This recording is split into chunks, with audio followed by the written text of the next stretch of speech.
Para nadie es un secreto que estamos viviendo profundos cambios de transformación en el país, en el plano político, en el plano económico y en el plano social. En el plano económico, un ejemplo básico y grande es el boom turístico que estamos teniendo en la actualidad, que nos está abriendo grandes ventanas de oportunidades al país y obteniendo pingües dividendos que luego son empleados en las cuestiones sociales.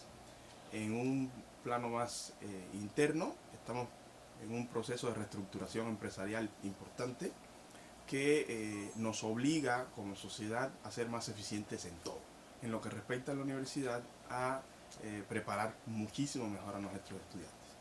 Nuestros estudiantes tienen que estar muy bien preparados para cuando entren en el plano laboral o, en el caso de nuestra facultad, sean los profesores de los futuros economistas, estén en mejor posición de transmitir los conocimientos.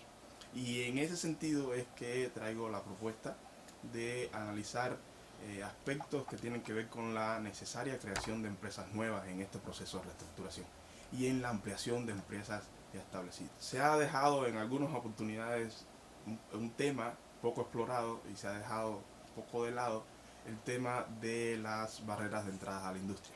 Estamos preparando a los estudiantes para que forjen a futuros economistas que sean los creadores de empresas, que hagan las empresas más eficientes, pero en muchas oportunidades dejamos de lado que hay ciertas deficiencias, ciertas barreras que las empresas invariablemente tienen que sortear para poder llegar a buen puerto. Esa es la propuesta que traigo en el día de hoy, analizar barreras de entrada a la industria, entendida esta como un conjunto de empresas que fabrican un bien homogéneo y vamos a ver más adelante que se ha actualizado un poquito el tema y vamos a ver quiénes fueron los creadores. Lo primero que tenemos que plantearnos es qué características tiene el mercado y eso fácilmente a la hora de crear la empresa obligatoriamente se tiene que tocar. No es información nueva. Ya desde los años 50 fue el administrador, realmente administrador no economista, Joe Bain, el que en un tratado sobre la industria textil en los Estados Unidos, la industria manufacturera en los Estados Unidos, fue el que sintetizó estas barreras de entrada. Les puso nombre y apellido, las pone en el plano del estudio, las pone en el plano teórico y la sistematiza y la saca a la luz. Más adelante, ya en los 90, otro norteamericano, Michael Eugene Porter, con sus múltiples libros, ha actualizado las ideas de Joe Bain y es el que ha tratado más el tema. Ya no las subdivide en 5 como las que vamos a tratar hoy, las subdivide en 6, aunque en la clasificación clásica, podríamos decir la clasificación clásica de Joe Bain, se recoge todo y esa es la que vamos a tratar. Pasemos pues a ver las barreras de entrada. Para poder ver la primera, que es la que Joe Bain y Michael Porter asumen como la más importante de todas las barreras de entrada, quisiera empezar precisamente por una pregunta. Si alguien conoce este término. Este término, por lo general, cuando hago la pregunta en las aulas con estudiantes de primero o segundo año de universidad, gran cantidad de ellos no conocen el término. Y hago una especie de anécdota. Hace unos cuantos años fui al estadio de pelota a ver la Copa Intercontinental de Béisbol. Año 1987, Estados Unidos, Cuba, un partido de béisbol o una serie de béisbol muy importante. Cuba estaba ganando. Se nos presenta al bate uno de los peloteros que traía aquel equipo, que en ese mismo momento, ese mismo día creo, lo firmaron para las grandes ligas, este señor que se llama Frank Thomas, pero hizo algo realmente significativo. Se acercó al dogado de Cuba, agarra un bate de béisbol del equipo Cuba, se para en el plato y nos da un jonrón. Nos puso la situación realmente desfavorable, gracias a que vino después otro pelotero, creo que fue Casanova, y que salvó la situación. A mí me llamó mucho la atención aquella cuestión, y mi tío, que era el que estaba llevándome en aquel momento, también le llamó mucho la atención, creo que hasta lo comentaron por la televisión, y en un momento determinado le preguntó a un jugador de Cuba, que a su vez le preguntó a Frank Thomas por qué había hecho esto. Hay que recordar que estamos hablando de 1987. Las relaciones entre Estados Unidos y Cuba en aquel momento no eran para nada una panacea ni miel sobre hojuelas. La respuesta de Frank Thomas fue muy singular. Decía, todo el mundo sabe que la marca Vatos es la mejor marca que hay en implementos deportivos. Aquella respuesta fue realmente interesante. Pero tenía, en la misma respuesta tenía un error. Él decía que todo el mundo sabe que la marca Vatos es la mejor marca de implementos. Lo que no pasa es que todo el mundo lo sepa. Quizás dentro de Cuba sí es algo importante. En aquellos momentos, cuando hago la pregunta hoy, los estudiantes, algunos no conocen esta marca de implementos deportivos. ¿Dónde viene la barrera de entrada? Y es esta primera barrera de entrada que podemos llamar como diferenciación del producto. Si no se conoce el producto, si no se conoce el servicio que se está brindando a la empresa, pues entonces no va a poder competir en un mercado, y eso se convierte en una barrera férrea de entrada a un mercado. Tengo conocimientos de que algunas empresas muy importantes, marcas reconocidas a nivel mundial de calzado deportivo, tienen que pagar alrededor de 4.5 millones por cada minuto de publicidad en un mundial de fútbol. Si nosotros queremos competir con nuestros tenis en un mercado tan abarrotado como ese, tendríamos que tener la posibilidad de hacer un pago como ese, que es desde el punto de vista de nuestro país es imposible. Y eso no quiere decir que las marcas que nosotros manejemos, el ejemplo Vatos o los tenis pioneros, que son de muy buena calidad, no puedan competir con otras marcas. Hay otro ejemplo significativo. Hace muy poco tiempo mi niño fue de vacaciones a mi ciudad, donde trabajo, y cuando tuvo contacto con sus compañeros llevaba unos tenis pioneros, que son los que realmente le han durado. Los compañeros de él, los amigos del barrio, le preguntaron que por esos tenis, y él orgullosamente dijo, pues son tenis cubanos. Sus amigos estaban muy interesados y quisieron, bueno, pues ¿dónde los puedo comprar? No los va a poder comprar, no hay una competencia que podríamos hacer nosotros, porque pues simple y sencillamente no están diferenciados. Si nosotros ponemos estas marcas que están saliendo, ni siquiera necesitamos poner el nombre de la marca. Con solamente una barrida visual nos vamos a poder dar cuenta de que esas marcas están totalmente diferenciadas, y precisamente por eso es que las personas las consumen. Hay un ejercicio que se hizo en alguna oportunidad, sacaron un café de una marca reconocida, aunque la marca la escribieron mal, y sacaron un café que era de una marca totalmente X, en ese momento inventada, y le preguntaron a las personas, ¿cuál de los dos cafés te vas a tomar? Debo decir que el contenido era exactamente el mismo. Le dieron a probar las dos marcas y todo el mundo decía que la marca de aquella que parecía ser la reconocida era el mejor. Esto nos da la visión de que es importante una diferenciación del producto, y se convierte entonces en una barrera de entrada muy férrea para empresas que quieran entrar a jugar a un mercado. Pasemos pues entonces a ver otra de las barreras.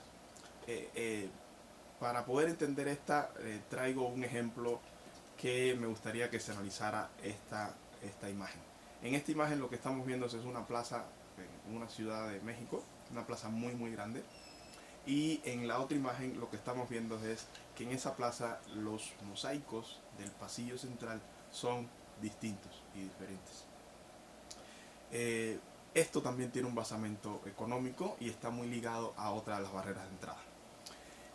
En el momento en que se termina esta plaza, se le entregan a los locatarios, o sea, a las empresas que van a establecerse en esa plaza comercial, pero el acuerdo fue que se les entrega con los locales en obra negra. Y estos locales en obra negra también tenían que ponerle el piso en la parte que le correspondía al local. Y precisamente por eso es que a partir del poder adquisitivo de cada una de las empresas que se estableció en esa plaza comercial, fue que se le puso el piso y por eso es distintivo. Lo que ha generado esto es que esta plaza sea ahora diferenciada y logre romper la barrera que acabamos de ver. Pero con esto podemos explicar quizás la más conocida, la barrera de exigencias iniciales de capital. Es decir, todos los locales que están en esa plaza tienen garantizado un flujo de clientes importantes. Si yo no tengo la posibilidad de pagar eh, los altos montos de capital que se necesita para estar en la plaza y los altos montos que se necesitan para poder ejercer el proceso de producción en esa plaza, pues entonces voy a tener que abrir mi negocio en otro lugar, pero que no va a tener un flujo de clientes tan importantes como este. ¿Tiene que ver con la calidad del producto? No, no tiene que ver con la calidad del producto. Tiene que ver con la posibilidad de erogar un fuerte monto al inicio de mi empresa que logra que en el mismo momento yo pueda garantizar un flujo de clientes importantes. Al no tener ese monto inicial, pues entonces tengo que abrir mi empresa en otro lugar donde la cantidad de clientes va a ser menor y eso se convierte en una barrera de entrada muy férrea a un mercado que puede estar altamente competitivo. Aquí en Cuba tenemos ejemplos significativos. Tengo una prima que abrió un local, un restaurante en mi barrio natal, San Miguel del Padrón, exactamente en el Diezmero. La comida era mala, no. Mi prima es graduada de gastronomía, mi sobrino también es chef. Tenían una propuesta muy buena, pero el lugar donde estaba enclavado el restaurante era un lugar donde solamente nuestros vecinos iban a comer. Si mi prima hubiese tenido el capital inicial fuerte como para poder estar en esa imagen donde estamos, en ese pasillito importante que está en La Habana Vieja, pues entonces muy probablemente el restaurante no hubiese quebrado como quebró hace cuestión de 2 o 3 años. Y en esa misma imagen podemos analizar detrás de ese pasillito tengo otro conocido que acaba de adquirir un local para hacer exactamente lo que quería hacer mi primo, pero ese local ascendió a la cifra de 85.000 CUC. Entonces una fuerte cifra como esa es imposible de poder en algunas personas que tengan el interés, que tengan ese emprendedurismo empresarial, poder establecerse en un lugar como ese que le garantizaría un consumo en su restaurante importante, pero que se tiene que conformar con otra locación donde no va a poder tener el mismo flujo de clientes. Y eso se convierte en una barrera muy férrea de entrada a un mercado como el mercado de los restaurantes, que está altamente competitivo hoy en Cuba. Pasemos entonces a ver otra de las barreras de entrada. Aquí estamos viendo una foto del restaurante La Torre, un restaurante insignia en el país. Y también estamos viendo una foto de un restaurante que comí ahí, está en el municipio Cotorro, muy bueno, pero que es un restaurante de barrio, tal como podría ser el restaurante que acabamos de analizar en la barrera de entrada anterior. ¿Cuál es la barrera aquí importante? Pues aquí las empresas ya establecidas siempre van a tener costos de producción mucho más bajos que las empresas que quieran entrar a jugar en un mercado.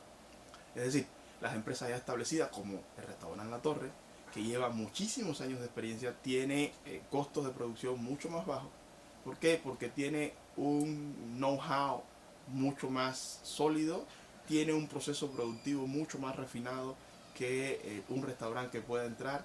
Podría tener unos proveedores mucho más importantes que cualquiera de las cafeterías o restaurantes que pudieran entrar a ese mercado. Y esta posibilidad de tener costos de producción mucho más bajos que las empresas que podrían entrar a jugar en ese mercado se convierte en una barrera de entrada férrea a alguna empresa que quiera fabricar el bien o brindar el servicio de, que quiera entrar al mercado.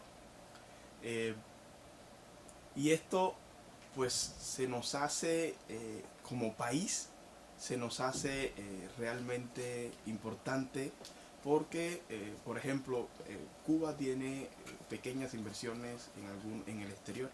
En México, por ejemplo, Cuba ha abierto varias bodeguitas del medio. Específicamente la bodeguita del medio de Playa del Carmen, que creo que fue la segunda. La primera fue en Distrito Federal, y la segunda de varias que ha abierto Cuba posiblemente le haya pasado esto. Llegó a un mercado realmente competitivo, no conocía perfectamente el mercado, es distinto ese mercado al mercado cubano, y entonces al tener muy probablemente costos de producción mucho más altos que los de la empresa ya establecida en ese bulevar donde se estableció la bodita del medio, pues entonces muy probablemente esa haya sido, entre otras, una de las razones por la que esa empresa no haya llegado a buen puerto. Otra de las barreras de entradas importantes para las empresas que quieran entrar a jugar en el mercado, quizás también es una de las más conocidas, es la barrera de entrada por ley. Cuando hay una ley, una disposición administrativa, incluso no escrita, podemos darnos cuenta que en ese momento no se va a poder entrar a jugar al mercado. Ahí la imagen es bastante clara. Específicamente hablando de estas barreras de entrada por ley, tenemos un ejemplo bastante bueno en la Isla de la Juventud. Hace poco tuvimos que trasladarnos allá por cuestiones de trabajo.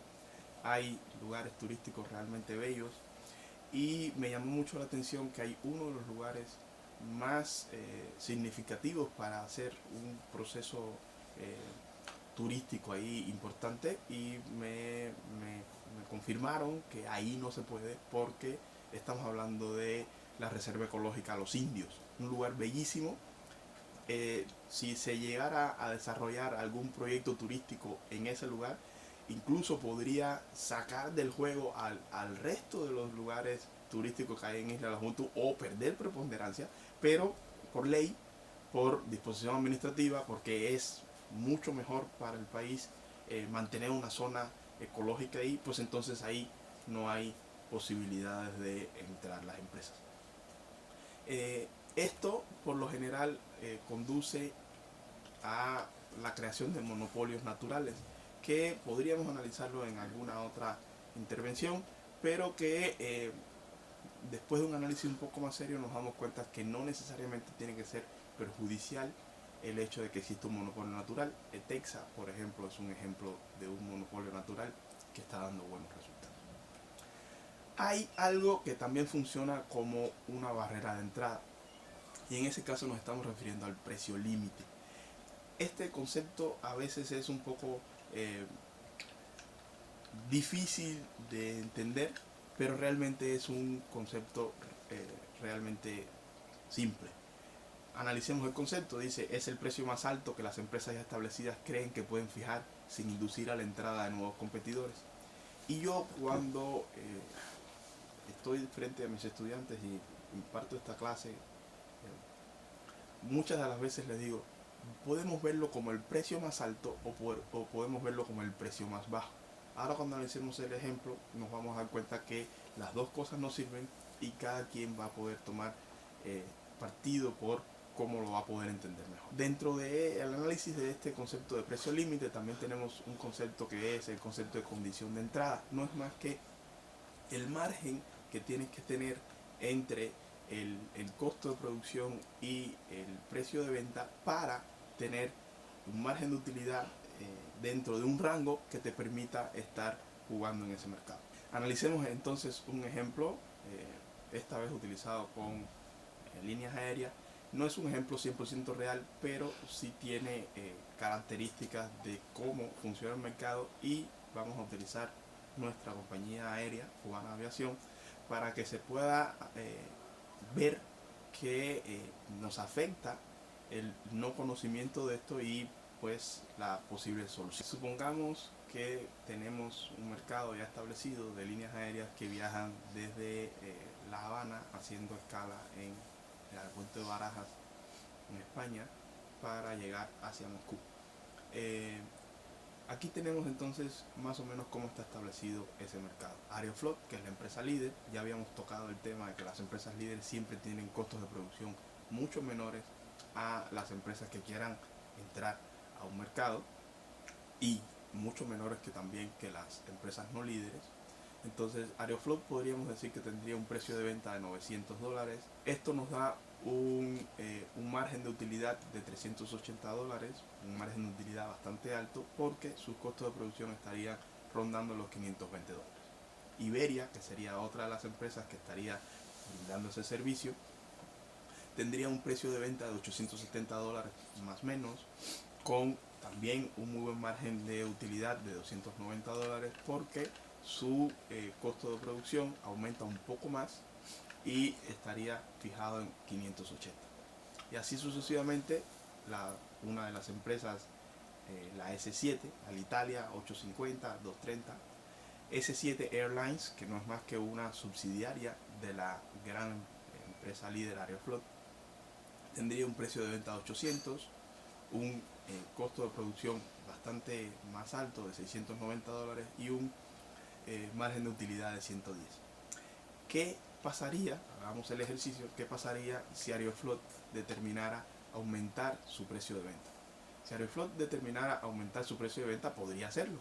¿Por qué? Porque es la empresa líder, es la empresa que más sabe de ese tramo, es la empresa que tiene clientes más fijos y los clientes que obtienen sus beneficios por Aeroflot estarían dispuestos a pagar un poco más con tal de seguir manteniendo el mismo régimen de vuelo que hasta ahora están acostumbrados. Aeroflot podría subir los precios y no hubiese ningún problema en el mercado. Ahora, ¿por qué Aeroflot no sube los precios? Es la pregunta importante.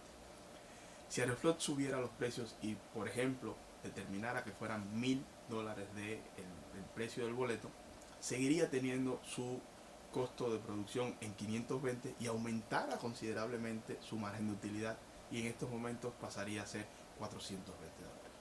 ¿Qué pasaría entonces? Pues el resto de las empresas aumentarían su precio de venta manteniendo el mismo costo de producción y los márgenes de utilidad se incrementarían sustancialmente.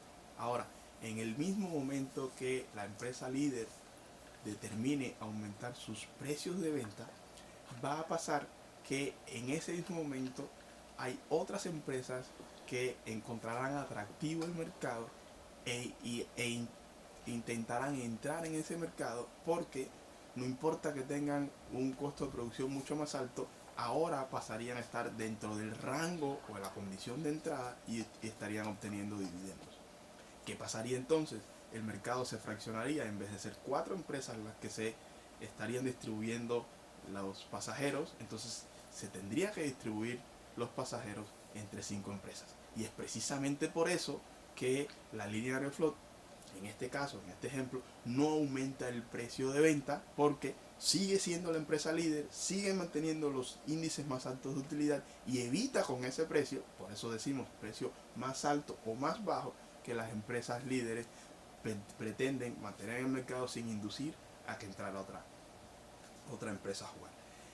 Esto en algunos tramos le está sucediendo a nuestra Cubana Aviación. Es de destacar que estas barreras de entrada afectan a cualquier tipo de empresa. No importa que sea una empresa presupuestada, una empresa estatal, una empresa de cuenta propista o una cooperativa.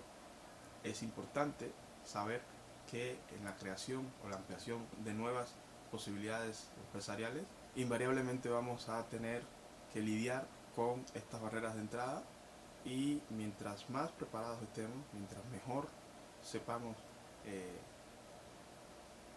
tengamos conocimiento, podremos superar estas barreras y llevar a nuestras empresas a un desarrollo importante, que es el desarrollo que necesita el país.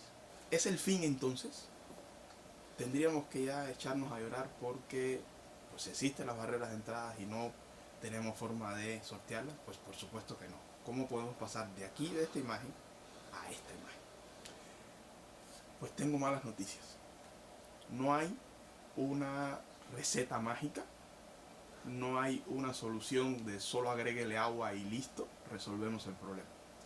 Yo lo veo desde el punto de vista que tendríamos que fijarnos en 3 pilares fundamentales. Primero, mucho ingenio. Y para eso nosotros nos sobra. El ingenio del cubano es reconocido en el mundo entero, pero ese ingenio hay que encauzarlo, ese ingenio hay que prepararlo, ese ingenio hay que moldearlo y hay que llevarlo para que nos dé los dividendos que necesitamos en el país. Como segundo punto, es imprescindible un cambio de mentalidad. Y cuando hablo de un cambio de mentalidad no quiere decir que estoy refiriéndome a que mañana todos nos vayamos a convertir en capitalistas neoclásicos y que vayamos a acabar con el proceso revolucionario ni nada por el estilo. No. Cuando hablo de un cambio de mentalidad estamos hablando de un cambio de mentalidad empresarial, y cuando dentro de unos minutos vamos a analizar ciertos ejemplos donde deberíamos poner el dedo sobre la llaga y hacer cambios sustanciales en este aspecto. Como tercer aspecto, creo que es imprescindible aumentar la capacidad de adaptación al cambio. Y también vamos a analizar ciertos aspectos. Cuba es famosísima por su pregón. Este señor ha actualizado el pregón, lo ha modernizado, tuvo el golpe de suerte que alguien lo grabó, lo subió a las redes sociales, y hoy esta persona logró romper una barrera de entrada tan importante como la diferenciación del producto. Hoy este señor, con un negocio extremadamente pequeño, tiene su producto muy bien diferenciado y ya hay incluso turistas que vienen a comprarle los caramelos a este señor. Otro ejemplo que podríamos utilizar, esta vez no aquí en Cuba, el mercado de la venta de pizzas es un mercado altamente competitivo. Hay empresas muy reconocidas a nivel incluso mundial que se pelean en el mercado de la pizza. Ha ocurrido algo verdaderamente interesante, y es que los problemas centrales de las cadenas de pizzería no están ni en la receta, ni en el sabor de la pizza, ni en el proceso de producción de la pizza. El gran problema de las pizzerías ahora está en cuánto tienen que invertir en metálico y cuánto tienen que invertir en esfuerzos para hacer eficiente el proceso de entrega de la pizza. Evidentemente no es el giro principal de una pizzería, pero mientras más rápido, mientras más eficiente y mientras se logren encontrar estrategias de mercado para poder hacer que la pizza llegue a las personas, es lo que les ha robado gran cantidad de recursos a las pizzerías, a las cadenas pizzeras y a otras cadenas alimenticias, y evidentemente han tenido que emplear muchísimas horas de trabajo para ver cómo hacer ese proceso que los lleve a tener dividendos.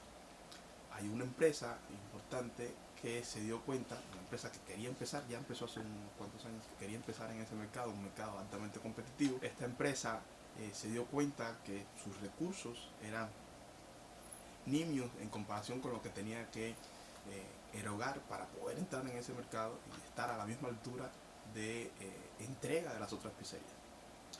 Pues se pusieron a pensar con gran ingenio y idearon una campaña muy interesante que los llevó a romper barreras de entrada y hoy tener una presencia dentro del mercado de las pizzas. Y esa campaña fue Pizza Pizza. ¿Qué hicieron estas personas? ¿O qué hizo esta empresa? Determinó que ellos no iban a tener como producto importante la entrega de pizzas a las casas.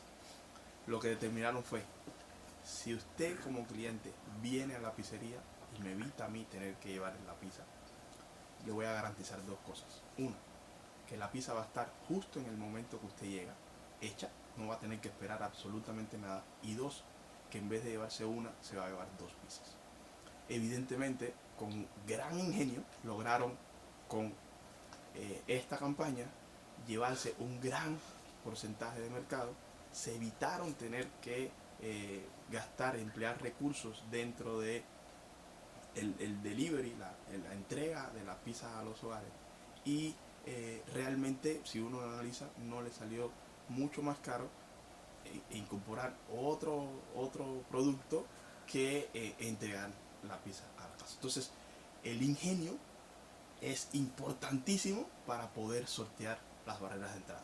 Nos hace falta tener estudiantes muy bien preparados que defiendan y que puedan aportar con su preparación estrategias importantes para que nuestras empresas lleguen a buen puerto y que se logre un desarrollo importante en el país. Tocando el tema del cambio de mentalidad, es importantísimo. ¿En cuántas oportunidades no hemos oído a personas que ocupan o detentan cargos importantes de dirección que te dicen, pues simple y llanamente yo no me llevo muy bien con la tecnología? No, pero es que no es que se lleve bien o no, es que el proceso nos está rebasando. El proceso necesita que tengamos que tener una visión mucho más cercana a la tecnología para poder llevar nuestra empresa a buen puerto. A ese cambio de mentalidad empresarial es al que nos referimos. Ese cambio que se hace inminente, se hace ya lógico que se dé, que en algunas empresas se está dando y están siendo empresas muy eficientes, pero que hay otras que mantienen todavía una verticalidad en la estructura burocrática de la empresa, que mantienen vicios ajenos a la rapidez con que se está moviendo el ambiente empresarial y que necesita el país para poder insertarse dentro de este cambio que se está dando a nivel mundial. Cuando hablamos, por ejemplo, de la contabilidad, ¿en cuántas oportunidades no hemos oído decir a las personas que están a cargo del departamento o algún nivel de jefatura que solamente están trabajando para la contabilidad fiscal, o sea, para la contabilidad externa, y no hablan de utilizar como la herramienta poderosísima que es esa contabilidad interna que en muchas oportunidades se ha dejado de lado y que no toma el papel tan importante que tiene en el proceso productivo y de desarrollo de la empresa. Otro ejemplo, en alguna oportunidad estuve en un posgrado y en ese posgrado compartía asiento conmigo un directivo de la empresa Marex. No me acuerdo de él, no lo conocí muy bien, pero en alguna oportunidad sale a frente del aula a explicar algunas cosas de su empresa y el profesor le pregunta, bueno, y entonces, ¿qué producto utiliza? Y dice, no, yo uso Castrol. Ese tipo de cosas son importantísimas, como yo soy directivo de una empresa y qué es lo que le estoy diciendo al resto de mis consumidores. Esas son las cosas que hay que cambiar y esas son las cosas que me refiero con cambio de mentalidad empresarial, que son las que nos van a dar la posibilidad de poder sortear estas barreras de entrada. Cuando me refiero al cambio y a la adaptación al cambio, me refiero entre otras cosas a poder saltar a nuevas teorías administrativas y económicas que son más adaptadas a la velocidad con que transcurren hoy en día los procesos externos a nuestras empresas, pero que invariablemente nos están modificando el accionar. Tenemos que modificar este accionar. Ejemplo de esto, Fidel se pasó la vida diciendo se nos va a ir la Unión Soviética se nos va a acabar. En algunos momentos hubo personas que hasta lo tildaron de loco. Pasó. En el momento que pasó, hubo personas que abrieron los ojos y pues, ¿y ahora qué hacemos? Fidel lo dijo desde mucho tiempo antes. Luego Fidel, con esa genialidad que tenía y esa visión tan importante que tenía, decía, va a haber una irrupción importante del turismo en el país, van a cambiar aspectos importantes en el país, y también no se le tomó, creo yo, a la distancia, no se le tomó en cuenta esas palabras tan sabias, y la irrupción del turismo, la irrupción de la tecnología en el país y algunos cambios sociales nos tomaron de sorpresa. Cuando me refiero a la adaptación al cambio, me refiero a que hay que empezar a soltar ese papel de bomberos de apagafuegos, de que todo nos tome por sorpresa en el aspecto empresarial, sí, y tratar de que estableciendo planes estratégicos y cambio de filosofía a una filosofía de contingencia, podamos prever estos cambios que invariablemente nos van a modificar el accionar de nuestras empresas. Muchas gracias.